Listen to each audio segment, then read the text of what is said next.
The last train of the night had left. Anna stood alone on the platform. The wind whipped around her, carrying the scent of rain and something else. Something metallic.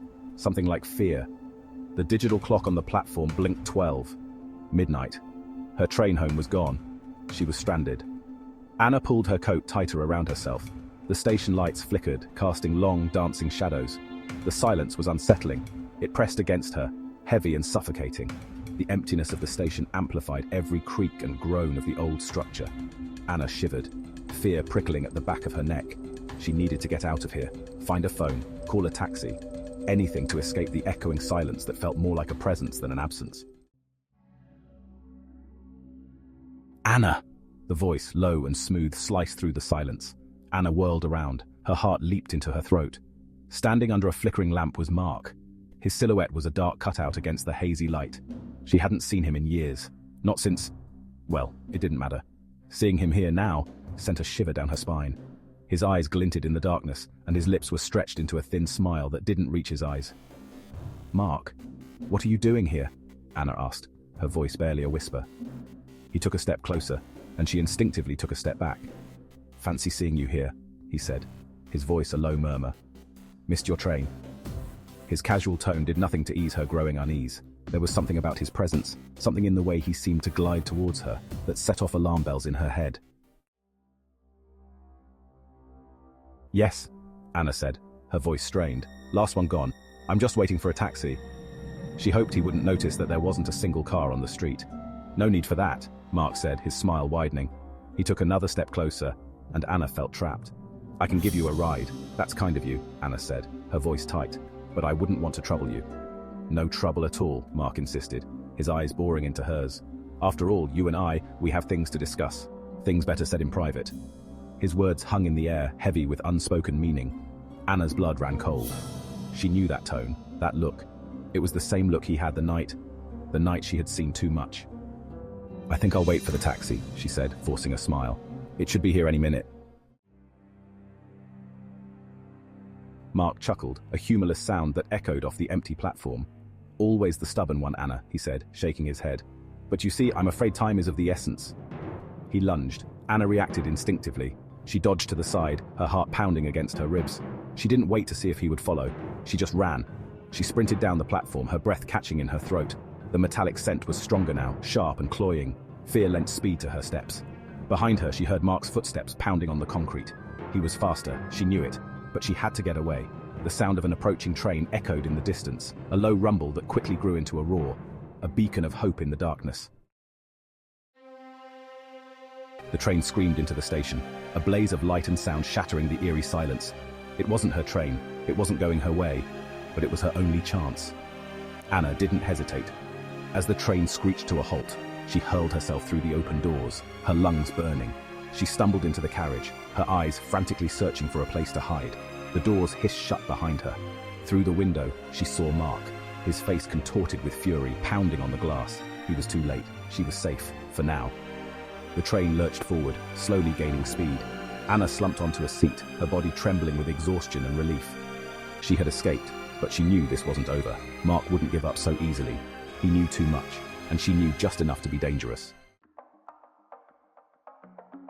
The train rattled along the tracks, its rhythmic clatter a soothing counterpoint to the frantic beat of Anna's heart.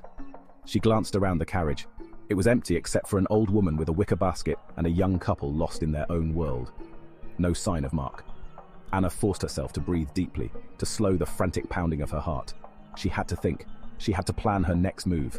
She couldn't stay on the train forever. Sooner or later, it would reach its destination, and she would be forced to confront Mark again. She looked out the window at the passing scenery. Fields of darkness interspersed with the occasional glimmer of light from a lonely farmhouse. It was all so unfamiliar, so disorienting. Anna closed her eyes, trying to calm her racing thoughts. She had to figure out a way to get off this train and disappear. But where could she go? Who could she trust? The train screeched as it rounded a bend. Anna opened her eyes and looked out the window. In the distance, she saw lights. A small town nestled in the valley below. Her heart leapt. Maybe, just maybe, this was her chance. She stood up and walked to the end of the carriage. The train was slowing down, preparing to stop at the station. Anna's hand trembled as she reached for the emergency brake. She hesitated. Pulling the brake would draw attention. but it might also be her only chance to escape. She took a deep breath and pulled. The train lurched violently, throwing passengers forward in their seats. The brakes screamed in protest. Outside, the lights of the town grew closer. Anna held her breath, her heart pounding in her chest. This was it, her one shot at freedom. The train screeched to a halt, its brakes groaning in protest. Anna didn't hesitate. She pushed open the doors and jumped down onto the tracks. She didn't look back. She didn't need to. She could hear Mark's enraged shouts as he raced through the train, searching for her. She ran toward the lights of the town, her lungs burning, her legs screaming for mercy. She didn't know this place. She didn't know where she was going. But she didn't care. All that mattered was escape. Headlights appeared in the distance, growing rapidly larger. A car. Anna didn't slow down. She didn't even check to see who was driving. She just ran into the middle of the road, waving her arms frantically. The car screeched to a halt, inches from her. Anna stumbled back, her heart pounding. The driver, a young man with a startled expression, leaned out the window. "Help me!" Anna gasped, her voice hoarse. "Please, you have to help me!" The young man hesitated, his eyes darting from Anna to the train that stood silent and dark behind her.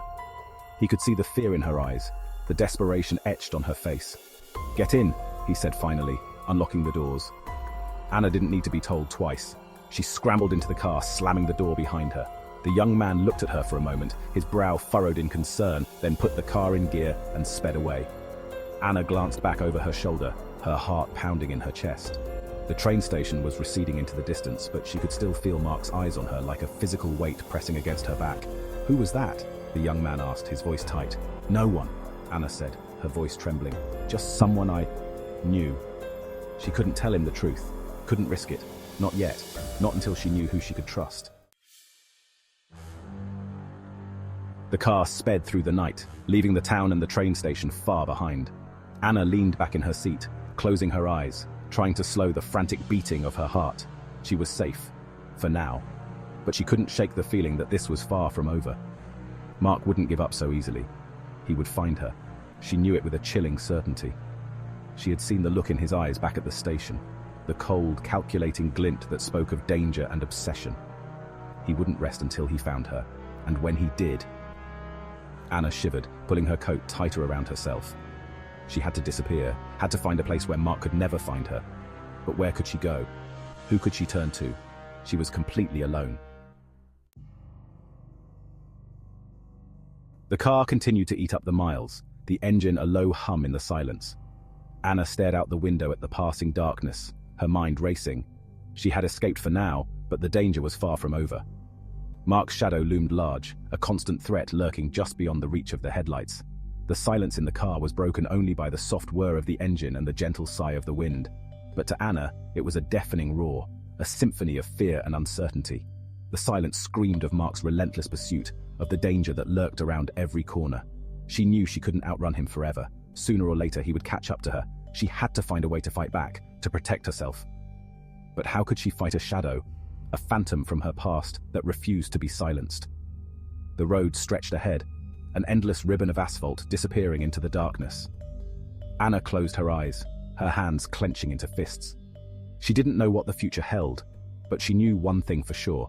She would not be a victim.